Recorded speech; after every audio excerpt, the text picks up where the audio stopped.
She wasn't supposed to hear me packing. That zipper, that cursed, loud zipper on the suitcase, betrayed me at 2:13 a.m. She appeared at the bedroom doorway like a shadow with perfect timing. Mascara still smudged from wherever she'd been. Phone still in hand. Screen glowing with the name Eli across it. I didn't even turn around. I just kept folding my shirt. The one she told me made me look too safe, and tucked it into the corner of the suitcase like I had rehearsed. She said one thing. Just one. I don't belong to you. It wasn't a scream. Wasn't a sob. It was a declaration. Calm. Like she was proud of it. Like I was just another apartment lease she was giving 30 days notice to. I zipped the suitcase shut, turned around, and met her dead stare. Then I replied with the sentence I didn't even know I had inside me until that second. Then you're not my problem. No yelling. No insults. Just the truth between us, finally aired out like a rotten sheet. But let me rewind. Not to the beginning of the relationship. I'm not interested in telling you about how we met at some overpriced brunch place, or how she used to laugh at my terrible movie impressions. No, let me take you back to the business card. That stupid square of paper I found in the pocket of her coat, the one I was going to take to the dry cleaner. It was black, sleek, no logo, just a number and the name, Eli, Discreet Services. At first, I thought it was for some kind of private driver. Or, God help me, a dog walker. But when I searched the number online, on a browser she didn't know I used, it didn't lead to any business. It led to a forum, a private one, men sharing screenshots of their wives with Eli. And there she was, my wife, wearing a necklace I bought her on our 4th anniversary, in a photo she clearly didn't know was taken, with Eli, in a setting I couldn't fully place, a luxury hotel room, maybe. I didn't scream. I didn't cry. I saved the photo. I emailed it to myself. Twice. Labeled it groceries so she wouldn't find it if she snooped. And that night, I told her I had a work trip coming up. 3 days. Out of state. She barely looked up from her phone. She said, have fun being boring. That was the last favor I ever did her, pretending I didn't already know, giving her space to show me who she really was when she thought I was gone. I wasn't gone. I stayed in a motel 12 minutes away. I tracked her location using the Bluetooth tag she didn't know was inside her key fob. She went straight to an address that didn't show up on Google Maps. And the moment I heard her laughter through the cracked open window of that upscale condo, that was the moment I stopped being her husband. Now I'm packing, and she's standing in the doorway, and everything is about to explode. She leaned against the doorframe like this was just another one of our petty arguments. Like I'd be done sulking in 10 minutes and back to cooking her breakfast while she scrolled through her phone, ignoring me. She didn't realize this wasn't one of those nights. This was the last night I'd ever tolerate being treated like I was some failed version of a man she never respected. You're really leaving? She asked, crossing her arms, voice flat. Over what? A phone number in my coat? I didn't answer. She already knew. She just wanted to see if I'd break. If I'd fall back into that role I played so well, the quiet one, the safe one, the idiot who waited at home while she had meetings. But I wasn't safe anymore. I was done. I slid my laptop into my bag, zipped it slowly, and finally looked her in the eyes. Her smudged mascara, her fake surprise, the flicker of panic behind her composure, it was all there. For once, she wasn't in control, and that terrified her more than being caught. She walked into the room slowly and said, "You don't get to leave like this. After everything I've tolerated from you." I laughed. I swear I didn't mean to, but it just came out, sharp and bitter. You tolerated me? You mean after I paid your student loans? After I helped you get your job through my cousin? After I stayed quiet when you started sleeping on the couch and blaming me for your career stress? She froze. I continued, "You're right. You don't belong to me. You belong to whatever life you built without me behind my back. But that life? It's about to get a whole lot harder." And that's when I pulled out the black envelope. It was sitting at the bottom of the suitcase, tucked under my sweaters. She didn't know I had it. She didn't know what it contained. But I'd spent the last month preparing it. Watching. Documenting. I hired someone, discreetly, to follow her, to take pictures, to collect receipts, to track the car she swore was going to work when it was actually parked in private lots downtown. I handed her the envelope. She opened it. Her hands trembled. The photos fell out first, then the screenshots, then the printout of the hotel receipt, with her signature, her ID on file, and Eli's name listed as a guest. She looked at me like I'd just gutted her in silence. And for the first time in 2 years, I saw the truth settle in her expression. She wasn't the clever one anymore. She'd been watched. She'd been outplayed. "What is this?" she whispered. "That's my insurance," I said. "So when you try to tell your friends I was controlling, or when you go to HR and pretend I was emotionally distant, or when you run crying to your mom about how I suddenly walked out, just know I'll release every single one of those files. Digitally. Automatically. I've scheduled it." She backed away like I was a stranger. And maybe I was. Maybe she never knew me. Maybe she only knew the version of me she could manipulate, dismiss, belittle. But the man standing in front of her? He wasn't begging anymore. "Good luck with Eli," I said quietly as I walked past her. "Hope he likes liars." She didn't follow me. She didn't scream. She just stood there, barefoot on the cold floor, holding the truth in her shaking hands. And as the elevator doors closed in front of me, I felt something I hadn't felt in years. Control. But this was just the beginning. Because Harper hadn't lost everything yet. Not even close. 3 days. That's how long I went completely silent. No texts. No calls. I didn't even look at her social media. Not because I didn't care. Oh, I cared. But because I knew she'd go insane with the silence. Harper always needed an audience. She thrived on being watched, validated, praised.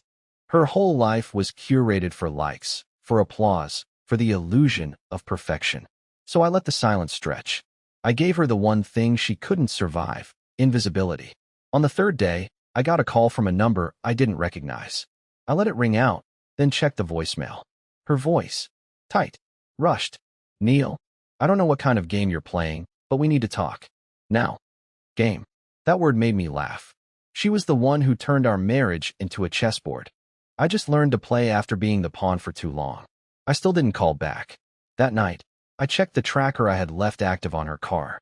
She'd gone to some rooftop bar downtown. Fancy place. Glass walls. Candlelight seating. Very on-brand for someone trying to pretend nothing in her world was burning. I waited until she was comfortably seated. Then I sent the message. Not to her. To the anonymous group chat she didn't know existed. The one I created months ago with 3 of her close colleagues. All using burner emails. We'd been gathering stories. Rumors. A whisper here, a questionable lunch meeting there. See, Harper wasn't just cheating on me. She was also skimming deals at work. Sliding under-the-table contracts to people who gave her gifts. Nothing huge, but enough to make HR sweat. And now I had screenshots of everything. I messaged the group. She's at it again. Top floor, violet bar, red dress. One of the women replied instantly. Got it. Time to light the fuse. Meanwhile, I watched Harper's smile widen in real time on the bar's live stream, a public feed the venue used to promote their atmosphere. She was laughing, toasting with some guy I didn't recognize. Head tilted just right for the camera. The picture of success and charm. She didn't know 2 of her co-workers had walked in 10 minutes earlier. They were watching from the corner, phones in hand, seeing everything. One of them even took a short clip and sent it to me. There she was, lying with her body, lying with her smile, and completely unaware that the people who could destroy her reputation were already planning the fallout. At 10:41 p.m., she checked her phone and saw my name. The text said only this. Smile for the camera. You've just gone live. She froze. I watched her blink hard, looking around the room like she felt the shift in air. She stood up, knocked over her drink, said something sharp to the guy beside her, and then she started walking, fast, to the exit. But it was too late. Because that message? I didn't send it just to her. I sent it to her boss, her HR rep, and our shared family group chat, all with the same attached photo. Harper, toasting with Eli too. 0. I didn't need to scream. I didn't need revenge. I just needed everyone to see who she really was. But this was only the first strike. The next one? That would leave a permanent mark. She showed up at my temporary apartment the next morning, wearing that fake soft expression she used on strangers she wanted to impress. Like nothing had happened. Like we were just a couple that had a silly misunderstanding and maybe, just maybe, it could all be smoothed over if she batted her eyes and tilted her head a little. I didn't answer the door right away. I watched her through the peephole. She was holding coffee. My usual order, from the cafe down the street we used to walk to every Saturday before everything turned to ash.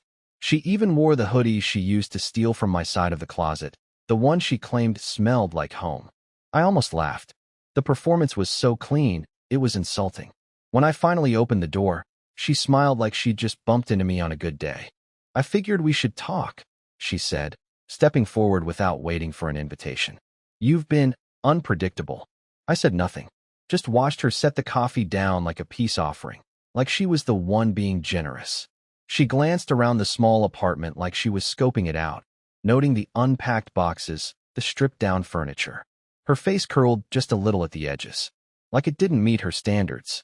"I didn't expect you to go nuclear," she said. "The photos, Neil? You sent them to my boss." Still silent. She pulled her phone out and waved it at me like I'd dropped a weapon and she was returning it. This could have stayed between us. It was almost funny how she still believed she could guilt-trip me after everything. After the lies, the nights away, the cheating. After Eli and whatever other names she kept buried behind deleted texts and disguised contacts. She really thought I'd care more about her job than the fact that she gutted our marriage like a fish and left me to pretend nothing smelled rotten. "You lied to everyone," I finally said. "Not just me. And you don't get to rewrite the story now just because your world's unraveling." She bristled. "It's not unraveling." "Oh no." I tilted my head. "HR called you yet?"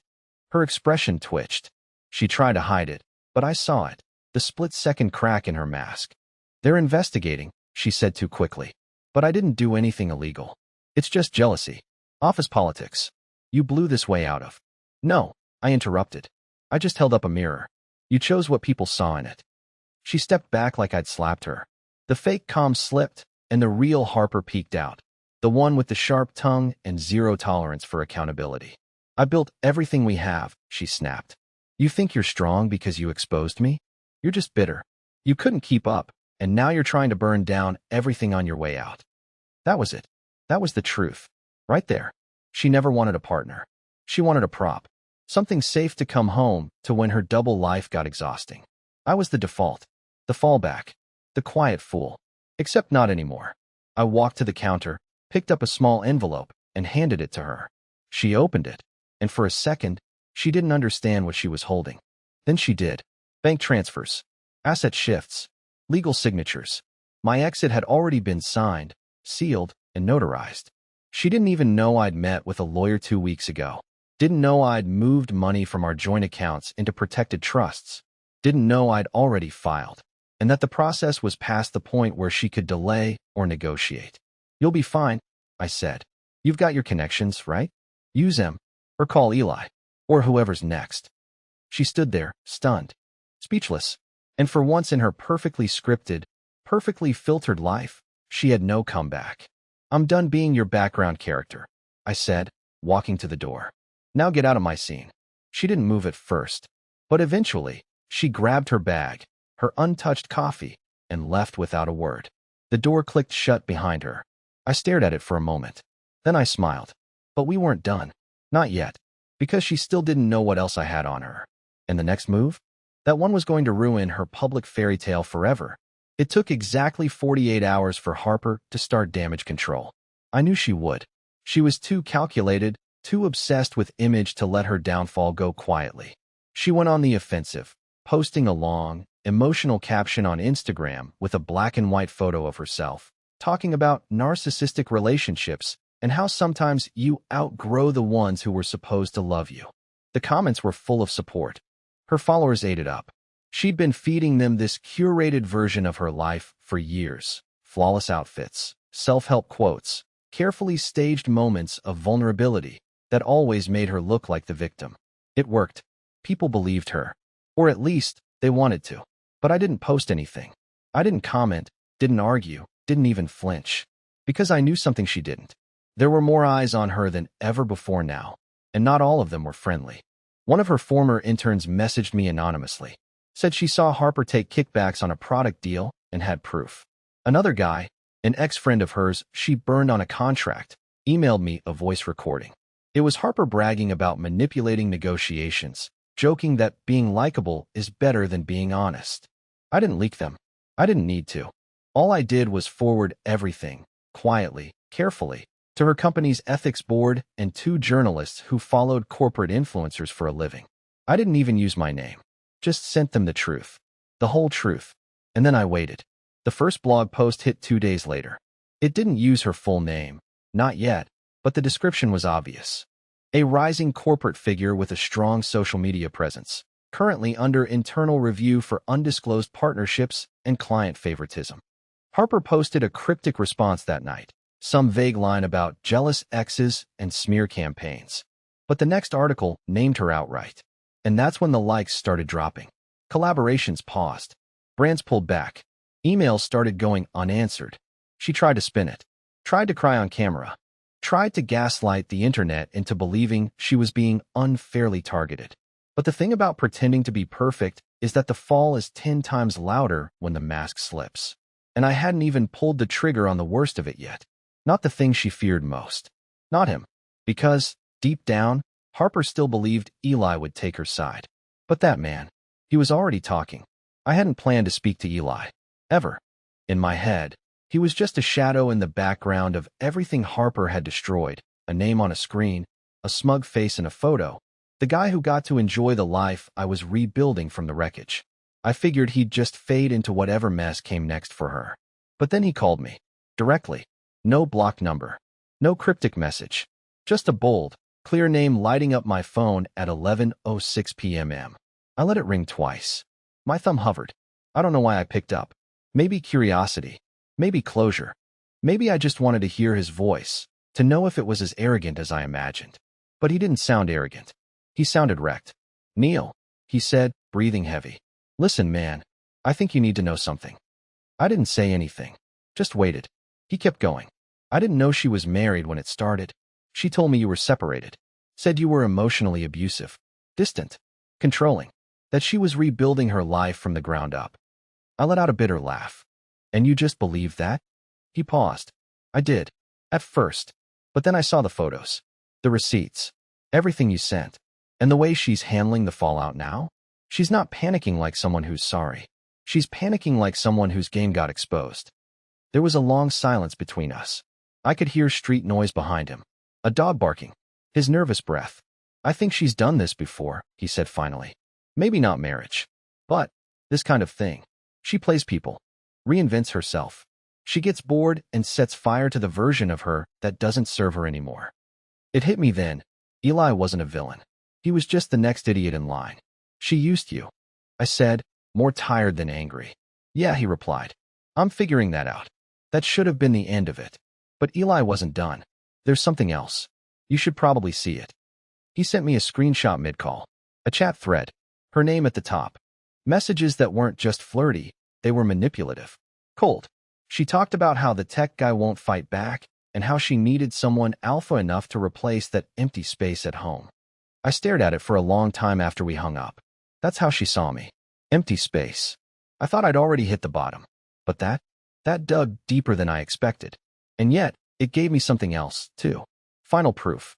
Not just that she betrayed me, but that she planned to. Now it was time to show everyone the part of Harper even she couldn't deny. The one she put in writing.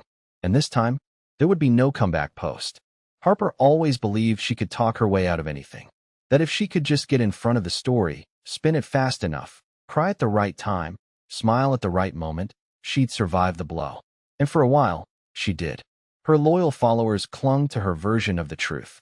She posted teary-eyed videos in soft lighting, captioned them with vague words like betrayal and growth, and blamed internet trolls for the smear campaign. But the cracks were getting wider. Her partnerships stopped promoting her. Comments under her posts started turning. People were asking questions she couldn't answer. And then, the real collapse started. Not from me, not from Eli, but from the people she thought she still had wrapped around her finger. One of her closest friends, Margot, someone who used to hype her up in every single photo, quietly posted a long message on her story. No names, just words. But anyone paying attention could connect the dots. Sometimes the people screaming the loudest about being victims are just afraid someone finally saw through them. And I'm done protecting what was never real. Hours later, another former co-worker publicly commented under one of Harper's videos. "Wild how you preached about honesty while pocketing kickbacks. Guess karma really is patient." I didn't say a word. I didn't have to. The truth had a voice now, and it wasn't mine. But Harper? She was unraveling. She tried messaging me again. Not with rage, but with desperation. Harper, please. I just want to talk. I didn't think it would go this far. Harper, you're destroying my life. Harper, I made mistakes, but you're acting like I'm evil. Please. Neil, please stop. I didn't respond. What was left to say? She didn't want me. She wanted control. She wanted the narrative. The sympathy. She wanted to flip the script and turn the villain into the misunderstood heroine. But there was no script left. And then came the final blow, something I didn't even plan. A screen recording started going viral on a drama subreddit. One of her live streams. Someone had caught her muttering under her breath, forgetting the mic was still hot during a live stream test. They're so easy to manipulate. You just cry, say the right words, and they'll eat it up. That was it. 17 seconds of audio. That was all it took. Within hours, her follower count started dropping in real time. Sponsorship deals began disappearing. And all those people she once used as props in her perfect life? Silent. Unfollowing. Distancing themselves one by one. She tried posting an apology video, but the comments were brutal. You're not sorry. You're just sorry we found out. Your husband warned us. Mike's still hot, Harper. And me? I watched it all unfold without lifting a finger. She didn't belong to me. And now? She didn't belong to anyone. It's strange how quiet the world gets when the noise dies down. Not just the noise she created, but the noise I let live in my head for too long. For months, maybe even years, I lived in the echo of her moods, her choices, her mess.